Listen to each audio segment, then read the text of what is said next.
Hello students, I am Sushil Pathak from Bindeswari classes. Welcome to all my students.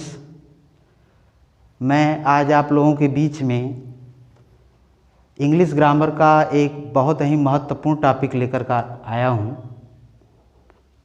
जिसे आप tense के रूप में जानते हैं। और यह जो है tense Hindi to English translate करने के लिए बहुत ही महत्वपूर्ण टॉपिक है। आप लोग इसे ध्यान से समझने का प्रयास करें और इस वीडियो के माध्यम से आप इसे सीखें। टेंस को आप जानते हैं, हिंदी में बोले तो काल कहते हैं।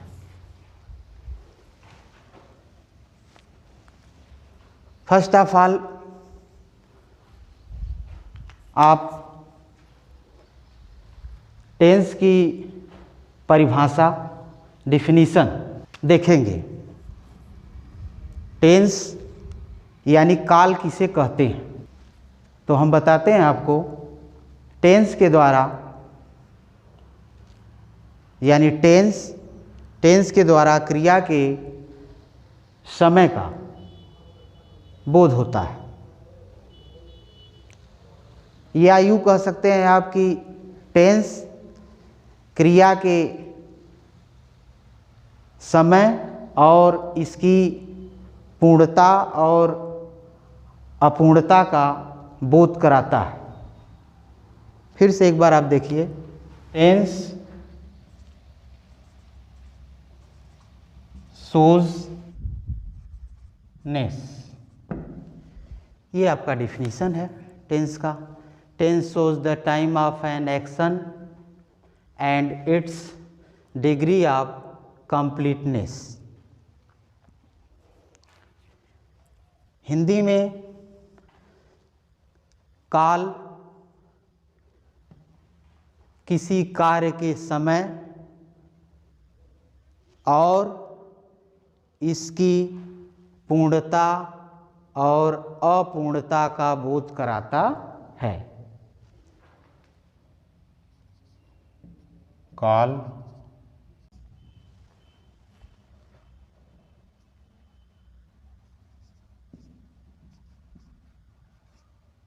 किसी कार्य के समय और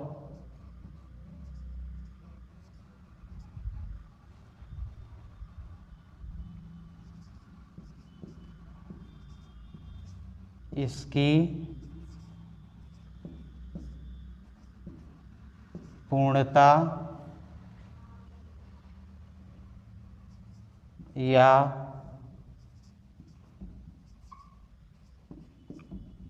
अपूर्णता का बोध कराता है।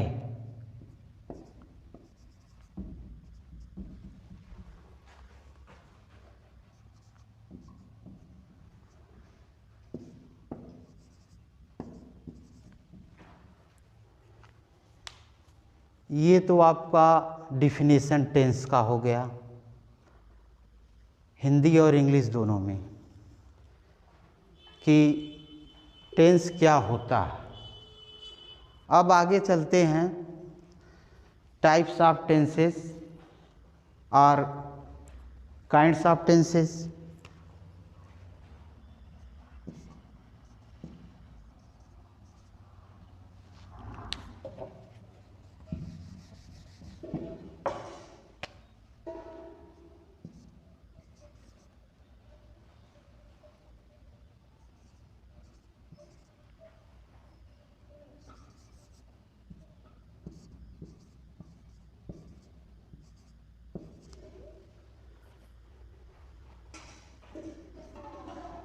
हिंदी में काल के प्रकार।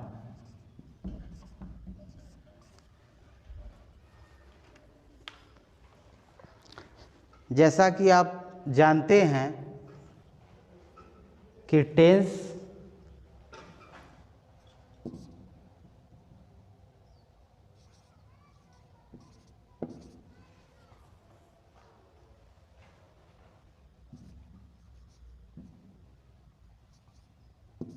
काल,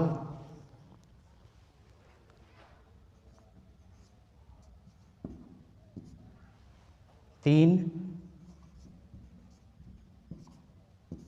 प्रकार के होते हैं।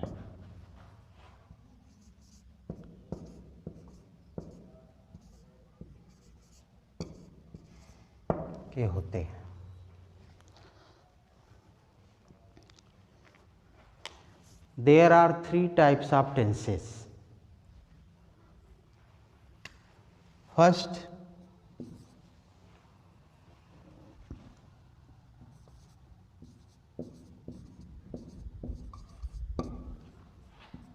प्रेजेंट टेंस, जिसे कहते हैं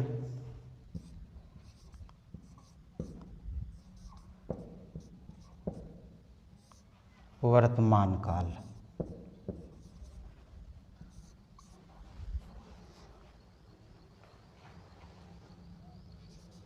दूसरा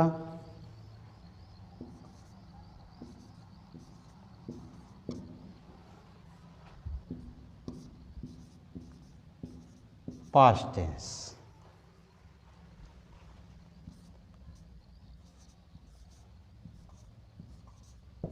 जिसे कहते हैं भूतकाल। और थर्ड आपका है फ्यूचर टेंस,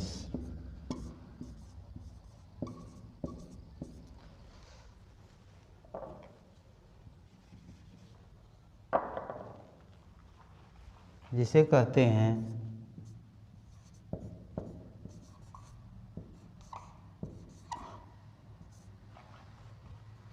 भविष्यकाल।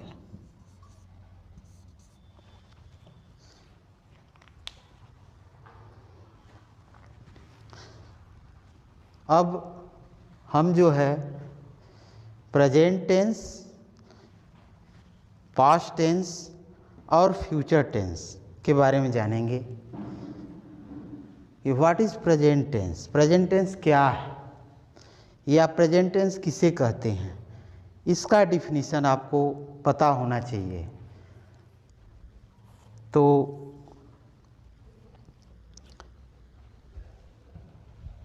टेंस का वह रूप या क्रिया का वह रूप जिसके द्वारा वर्तमान समय का बोध होता है, उसे प्रेजेंट टेंस या वर्तमान काल कहते हैं। अर्थात इंग्लिश में इसका डिफिनीशन कह सकते हैं कि that form of a verb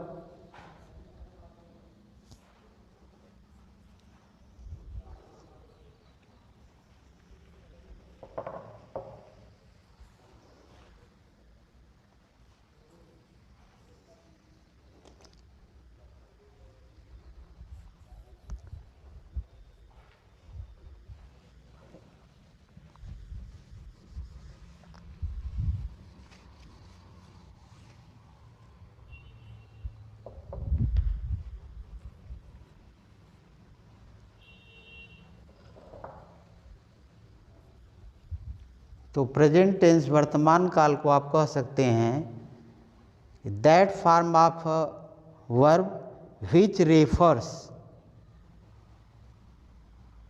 the present time is called present tense. Past tense के लिए, भूतकाल के लिए आप कह सकते हैं, भूतकाल किसे कहते हैं, क्रिया का वह रूप जिसके द्वारा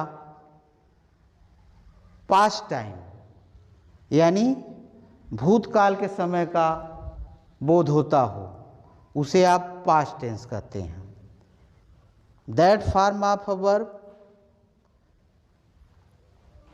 which refers the past time is called past tense। इसी तरह फ्यूचर टेंस भविष्य काल, भविष्य काल का आप डिफिनीशन इस प्रकार कह सकते हैं कि क्रिया का वह रूप जिसके द्वारा भविष्य काल या भविष्य के समय का बोध होता हो उसे फ्यूचर टेंस कहते हैं।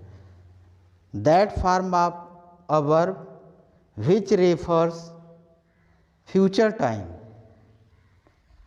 Is called future tense.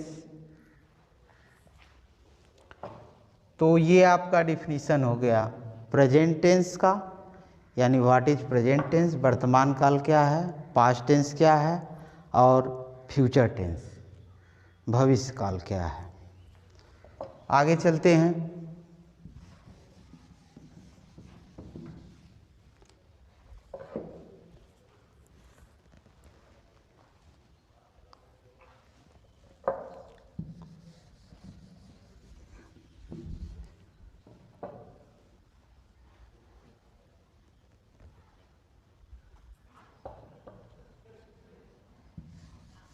अब मुख्य रूप से तो आपके ये 3 टेंस हो गए, यानी 3 प्रकार के हो गए, और इन तीनों को जो है 4-4 भागों में बांटा गया है, यानी इसके सब डिवीज़न, यानी टेंसेस के सब डिवीज़न या 4-4 रूप होते हैं।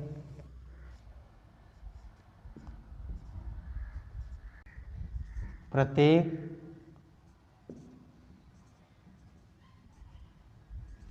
टेंस के 4 रूप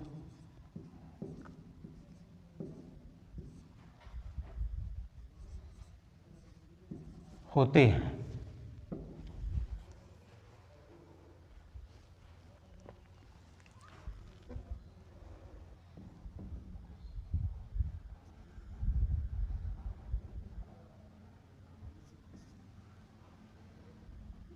first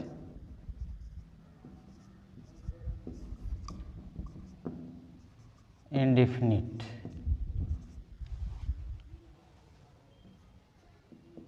second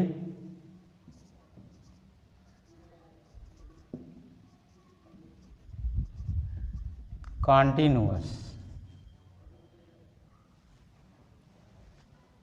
third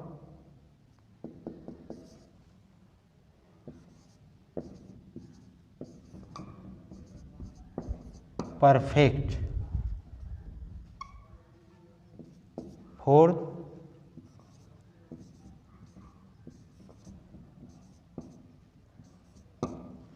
perfect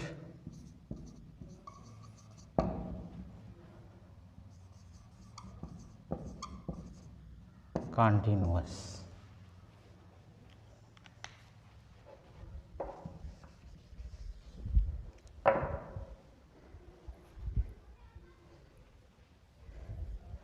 indefinite को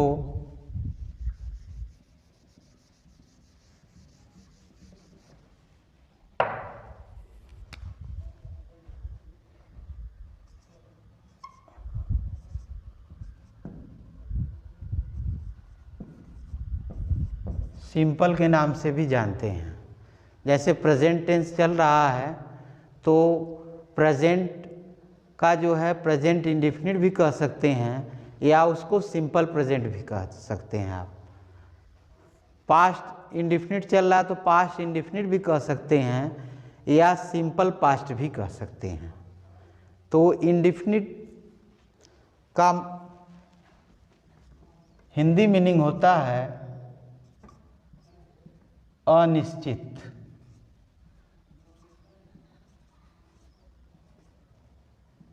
अनिश्चित यानी अनिश्चित काल है, डेफिनिट नहीं है, अनिश्चित। या सिंपल प्रेजेंट रहेगा तो सामान्य में वर्तमान काल में हो गया, अनिश्चित काल। सेकेंड है कॉन्टिन्यूअस। तो कॉन्टिन्यूअस को आप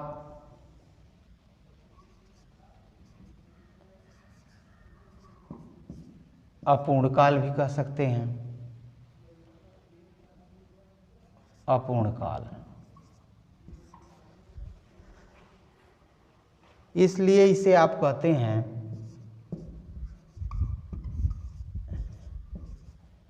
इम्परफेक्ट, इम्परफेक्ट के नाम से भी जानते हैं, यानी परफेक्ट नहीं है, पूर्ण नहीं है, अपूर्ण काल। और यह आपका परफेक्ट, ये पूर्ण काल है।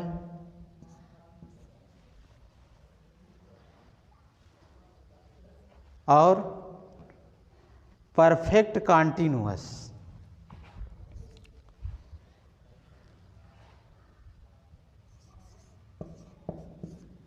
पूर्ण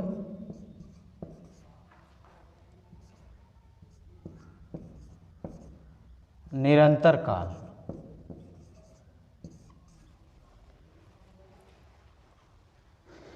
पूर्ण निरंतर काल।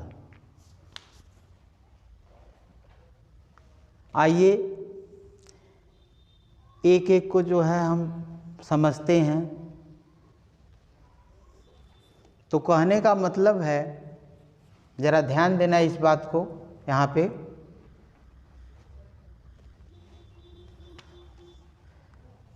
प्रेजेंट टेंस चल रहा है,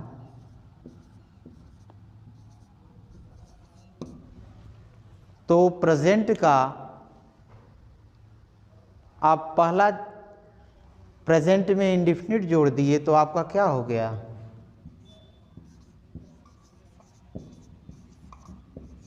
प्रेजेंट इंडेफिनिट। फिर प्रेजेंट में कॉन्टिन्यूअस जोड़ दिया गया,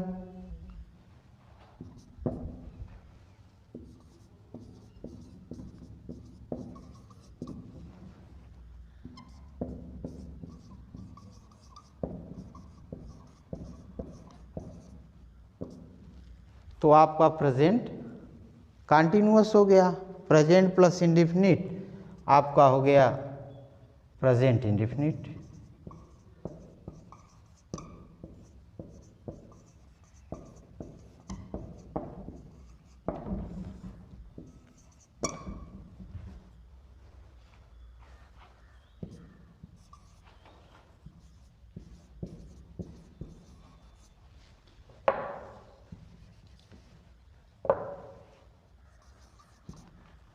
प्रेजेंट प्लस कॉन्टिन्यूअस जोड़ दिया गया तो हो गया प्रेजेंट कॉन्टिन्यूअस।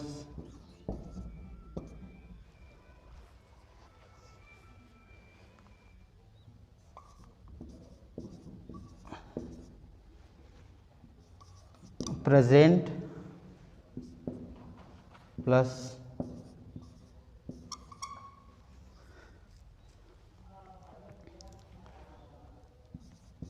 परफेक्ट हो गया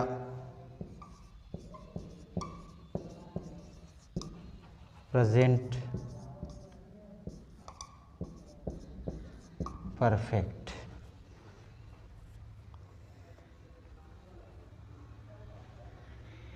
और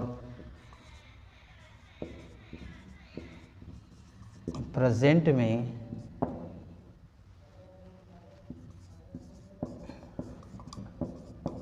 perfect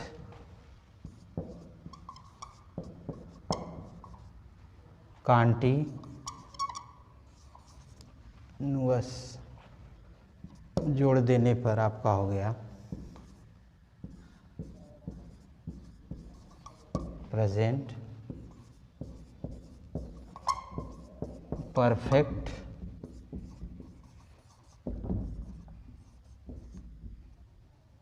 continuous.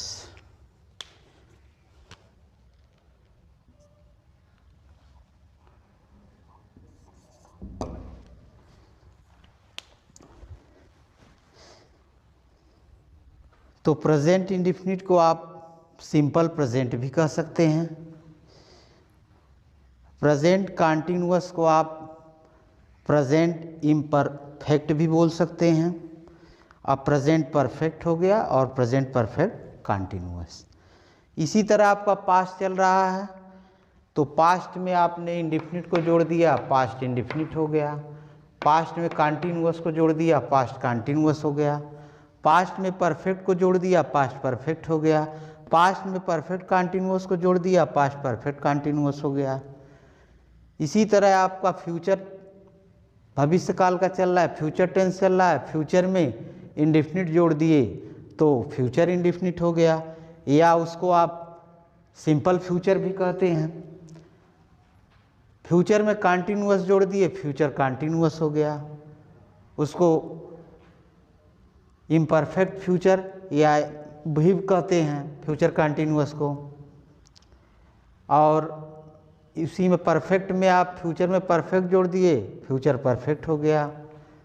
Future perfect continuous जोड़ दिए फ्यूचर में तो फ्यूचर परफेक्ट कंटिन्यूअस हो गया। तो कहने का तात्पर्य ये है कि प्रत्येक टेंस के 4 सब डिवीज़न हैं, 4 रूप होते हैं। तो प्रेजेंट चल रहा है तो प्रेजेंट के 4 रूप, present indefinite, present continuous, present perfect continuous. Past चल रहा है तो पास्ट के 4 रूप, past indefinite, past continuous, past perfect continuous. Future चल रहा है तो फ्यूचर का जो है future indefinite, future continuous, future perfect continuous. तो कुल मिलाकर के हो जाते हैं कितने? 12 हो जाते हैं। आपको 12 टेंस की जानकारी करनी है। और फर्स्ट ऑफ ऑल सबसे पहले जो है हम एक चार्ट के रूप से आपको समझाने का प्रयास करें। आइए, चार्ट आपके समक्ष कंप्लीट है। चार्ट के माध्यम से आप इसको समझेंगे।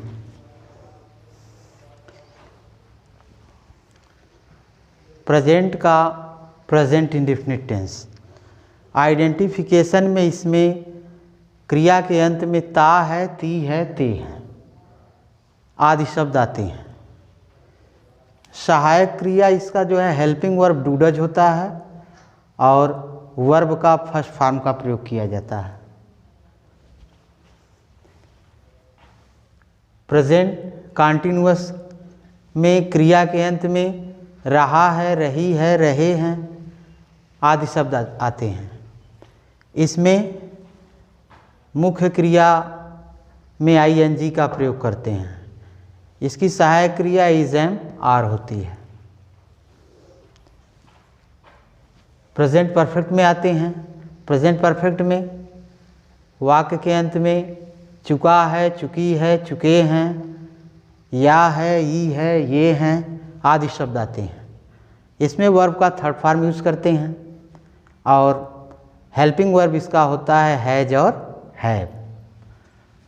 परफेक्ट कंटिन्यूअस टेंस में आते हैं। प्रेजेंट परफेक्ट कंटिन्यूअस में वाक्य के अंत में रहा है, रही है, रहे हैं, रहा हूँ प्लस समय आता है। मेन वर्ब में आईएनजी का प्रयोग करते हैं और इसकी सहायक क्रिया हैज़ और हैज़ बीन और हैव बीन होती है। अब पास्ट की बात करते हैं। पास्ट में पास्ट इंडेफिनिट टेंस में क्रिया के अंत में ता था, ती थी, ते थे आदि शब्द आते हैं। सिंपल सेंटेंस में second form of the verb, क्रिया का सेकेंड फॉर्म राइट करते हैं। और निगेटिव और इंट्रोगेटिव जब आता है तो वहाँ पर सहायक क्रिया जब डिड लगाते हैं तो वहाँ पर वर्ब का फर्स्ट फॉर्म कर देते हैं। यही एक पास्ट इंडेफिनिट ऐसा टेंस है जिसमें वर्ब का सेकंड फॉर्म यूज होता है सिंपल सेंटेंस में, और सारे टेंस में आप देखेंगे तो या तो वर्ब का फर्स्ट फॉर्म है या तो वर्ब का सेकंड फॉर्म है। वर्ब के फर्स्ट फॉर्म में आईएनजी का प्रयोग है या वर्ब का थर्ड फॉर्म है। लेकिन पास्ट इंडेफिनिट टेंस में आप देखेंगे कि सिंपल सेंटेंस अफर्मेटिव यानी जो स्वीकारात्मक वाक्य आता है, अफर्मेटिव सेंटेंस आता है, तो अफर्मेटिव सेंटेंस में आप जो है सेकेंड फॉर्म का प्रयोग करते हैं, और निगेटिव और इंट्रोगेटिव सेंटेंस में आप सहायक क्रिया डिड के साथ में वर्ब का फर्स्ट फॉर्म यूज करते हैं। पास्ट कॉन्टिन्यूअस में वाक्य के अंत में रहा था, रही थी, रहे थे आदि शब्द आते हैं, और इसमें मुख्य क्रिया यानी मेन वर्ब में आईएनजी का प्रयोग करते हैं। इसकी सहायक क्रिया हेल्पिंग वर्ब है वाज और वर।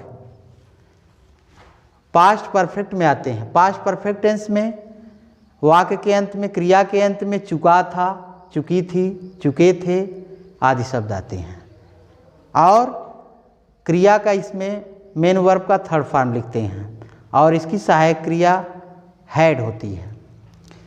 पास्ट कॉन्टिन्यूअस टेंस में आते हैं। पास्ट कॉन्टिन्यूअस के वाक्य के अंत में रहा था, रही थी, रहे थे प्लस समय आता है। इसमें केवल देखेंगे तो कॉन्टिन्यूअस और आप परफेक्ट कॉन्टिन्यूअस में यही अंतर है। कॉन्टिन्यूअस में रहा है, रही है, रहे हैं है केवल, और यहाँ पर रहा है, रही है, रहे के साथ में समय जुड़ जाता है। तो पास्ट कॉन्टिन्यूअस में रहा था, रही थी, रहे थे प्लस समय जुड़ गया, और यहाँ पर जो है वर्ब का फर्स्ट फॉर्म यानी मेन वर्ब में आईएनजी का प्रयोग करते हैं। इसकी सहायक क्रिया हैड और बीन होती है। अब आते हैं फ्यूचर में। फ्यूचर में वाक्य के अंत में, फ्यूचर इंडेफिनिट में जब आप देखेंगे तो वाक्य के अंत में गा, गे, गी आदि शब्द आते हैं। इसकी सहायक क्रिया विल और शैल होती है। मेन वर्ब जो है उसका फर्स्ट फॉर्म, वर्ब का फर्स्ट फॉर्म लिखते हैं। फ्यूचर कॉन्टिन्यूअस में रहा होगा, रही होगी, रहे होंगे, रहा होगा आदि शब्द आते हैं, और इसमें वर्ब का फर्स्ट फॉर्म, वर्ब के फर्स्ट फॉर्म के साथ में आईएनजी फॉर्म का प्रयोग करते हैं, आईएनजी का प्रयोग करते हैं, और इसकी हेल्पिंग वर्ब, इसकी सहायक क्रिया होती है विल बी और शैल बी। इसी तरह फ्यूचर परफेक्ट में आते हैं। फ्यूचर परफेक्ट में चुका होगा, वाक्य के अंत में चुका होगा, चुकी होगी, चुके होंगे, चुका होगा आदि शब्द आते हैं। इसमें वर्ब का थर्ड फॉर्म का प्रयोग करते हैं, और इसकी सहायक क्रिया होती है विल हैव और shall have. Future continuous tense. Future continuous tense में आप देखेंगे इसका आइडेंटिफिकेशन पहचान है रहा होगा, रही होगी, रहे होंगे प्लस समय, यानी इसमें से अगर समय को निकाल दिया गया तो ये आपका फ्यूचर कॉन्टिन्यूअस टेंस हो गया, और इसमें समय आ गया तो यह आपका फ्यूचर परफेक्ट कॉन्टिन्यूअस टेंस हो गया। यहाँ पर देखिए रहा होगा दिया हुआ है, और यहाँ पर भी रहा होगा दिया हुआ है। इसमें क्या है, इसमें समय जुट गया है और यहाँ पर समय नहीं है। इसी तरह इसमें रहा था दिया हुआ है, और यहाँ भी रहा था दिया हुआ है, लेकिन इसमें समय जुट गया है, इसलिए यह कॉन्टिन्यूअस है और ये परफेक्ट कॉन्टिन्यूअस है। इसी तरह इसमें देखिए यहाँ भी रहा है आया है, और यहाँ भी रहा है आया है, लेकिन दोनों में डिफरेंस ये है कि यहाँ पर समय नहीं दिया है और यहाँ पर समय जुट गया है। तो फ्यूचर परफेक्ट कॉन्टिन्यूअस टेंस में आप देखेंगे वाक्य के अंत में, या कह सकते हैं क्रिया के अंत में, रहा होगा, रही होगी, रहे होंगे आदि शब्द आते हैं, प्लस समय, मेन प्लस समय। तो वर्ब के फर्स्ट फॉर्म में आईएनजी का प्रयोग करते हैं, यानी क्रिया का जो फर्स्ट मुख्य क्रिया है उसमें आईएनजी जोड़कर लिखते हैं, और इसकी सहायक क्रिया जो है विल हैव बीन और शैल हैव बीन होती है। इस तरीके से आप इस बात को ध्यान दे सकते हैं कि जहाँ पर रहा है आ गया तो अकॉर्डिंग टू टेंस वह कॉन्टिन्यूअस है। रहा है तो जो है वह प्रेजेंट का कॉन्टिन्यूअस है, रहा था है तो वह पास्ट का कॉन्टिन्यूअस है, और रहा होगा है तो वह फ्यूचर का कॉन्टिन्यूअस है। यानी कॉन्टिन्यूअस आने पर उसमें रहा है अगर आता है, रहा शब्द आता है तो अगर है लगा हुआ है तो वह प्रेजेंट का कॉन्टिन्यूअस है, रहा में था लगा हुआ है तो वह पास्ट का कॉन्टिन्यूअस है, और रहा में होगा लगा हुआ है तो वह फ्यूचर का कॉन्टिन्यूअस है। उसी तरह आप देखेंगे परफेक्ट, परफेक्ट में चुका है शब्द, यानी प्रेजेंट में है तो चुका के साथ में है लगा है, पास्ट में है तो चुका के साथ में था लगा हुआ है, और फ्यूचर में है तो चुका के साथ में होगा लगा हुआ है। और परफेक्ट कॉन्टिन्यूअस में आप देख रहे हैं कि वहाँ पर भी प्रेजेंट में रहा है लेकिन प्लस समय, पास्ट में रहा के साथ में था लगा हुआ है लेकिन समय, और फ्यूचर में रहा के साथ में होगा लगा है लेकिन वहाँ पर समय हो गया है। तो ये आप जो है इसमें आप इसको इस तरीके से आप ध्यान दे सकते हैं। इस चार्ट के माध्यम से आप जो है 12 टेंस जो है आपके समक्ष जो है इस चार्ट के माध्यम से 12 टेंस आप प्रिपेयर अपना कर सकते हैं, और डिटेल्स में एक एक टेंस को देखेंगे, उसके आइडेंटिफिकेशन, एग्जाम्पल्स और रूल्स के साथ में एक एक करके देखेंगे। लेकिन ये चार्ट आपके लिए बहुत ही महत्वपूर्ण चार्ट है। इसके माध्यम से आप जो है पूरी तरह जो है 12 टेंस अपना कंप्लीट कर सकते हैं, तैयार कर सकते हैं।